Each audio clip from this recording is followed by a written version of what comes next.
বিয়ের পরই আমার বর কিন্তু রান্নার আমার খুব খুঁত ধরতো, আমার খুব কষ্ট হতো, খুব মন খারাপ হতো। আমি কি এত কিছু রান্না শিখে এসেছি যে আমি এত ভালো করে করে দেবো? পরে কিন্তু আমি একটা জিনিস খুব ভালো করে বুঝেছি, তখন যদি ও ভুলগুলো না ধরে দিত তাহলে আমি রান্নায় কখনোই ওর মুখ থেকে পারফেক্ট কথাটা শুনতে পারতাম না। কারণ তখনের ভুলগুলো যদি থেকে যেত, আমি ভুল রান্নাই সারা জীবন করে যেতাম। ও ভুলগুলো ধরতো বলেই রান্নাগুলো আমি আবার পরের বার ঠিক করেছি, যেটা যতবার যা ভুল হয়েছে সেটা পরের বার একদম পারফেক্ট করে দিয়েছি। শাহি পনির বানিয়েছিলাম। এসব রান্না তো আমার বিয়ের আগে আমার মাও আমাকে করে খাওয়ায়নি, বলো আমি কোথা থেকে ওদের করে খাওয়াবো? এখন ফোনের যুগ, সবটাই শিখে আর এই 13 বছরের এক্সপিরিয়েন্সে সব কিছু ওকে করে দিতে পারি। বাঙালি থেকে অবাঙালি খাবারও বেশি পছন্দ করে, কারণ ও দিল্লিতে মানুষ হয়েছে। এই নানান ধরনের ডাল, নানান ধরনের পনিরের মেনু, এসব আমি শিখেছিও খাওয়া ওর থেকে, আর করেও দিই ওকে।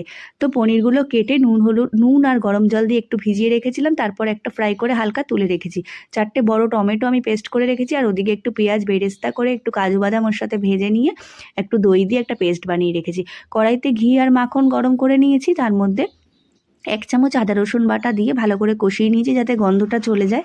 তারপর টমেটো দিয়ে ওর মধ্যে দিয়ে দিয়েছিলাম একটু কাশ্মীরি লঙ্কার গুঁড়ো, একটু ধনের গুঁড়ো, একটুখানি নুন, হলুদ, মিষ্টি। অনেকক্ষণ কিন্তু কষাতে হবে, যতক্ষণ না টমেটোটা এরকম হয়ে যায়, মানে পুরো তেল ছেড়ে যায়। টমেটো ভালো করে না কষা হলে কিন্তু রান্না যদি কষানো ঠিক মতো না হয়, তার স্বাদ কোনো দিনও হবে না, কাঁচা গন্ধ থেকেই যাবে।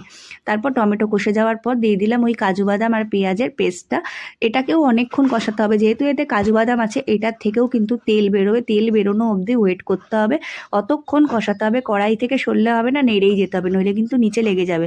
আর গ্যাসটা একটু কমিয়ে দেবে, এর মধ্যে যেহেতু টক দই দেওয়া রয়েছে। তারপর দেখো কষিয়ে একদম তেল ছাড়ার পর আমি পনিরগুলো এর মধ্যে অ্যাড করে দিয়েছি। তারপর পরিমাণ মতন একটু দুধ দিয়েছিলাম, একটু জলও দিয়েছিলাম।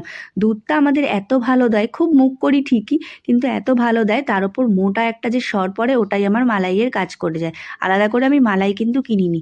তার মধ্যে পরিমাণ মতন জল আর দুধ সব দিয়ে দিয়েছি। তারপর লাস্টে ফোটার পর 1 চামচ ঘি, কাসুরি মেথি, 1 চামচ কেওড়া জল দিয়েছি একটু রেস্টুরেন্ট স্টাইল আনার জন্য, একটু কাঁচা লঙ্কা চিড়ে দিয়েছিলাম, আর একটু গুঁড়ো গরম মশলা দিয়ে দিয়েছি।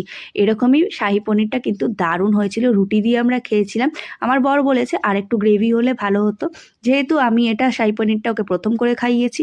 পনিরের অনেক কিছু করি, এই ধরনের আমি প্রথম বানালাম। খেতে কিন্তু দারুণ হয়েছিল বলেছে, শুধু একটু একটু পাতলা হলে ভালো হতো। ওই যে পরের বার নিশ্চয়ই ওকে আরও টেস্টি করে করে খাওয়াবো। টাটা।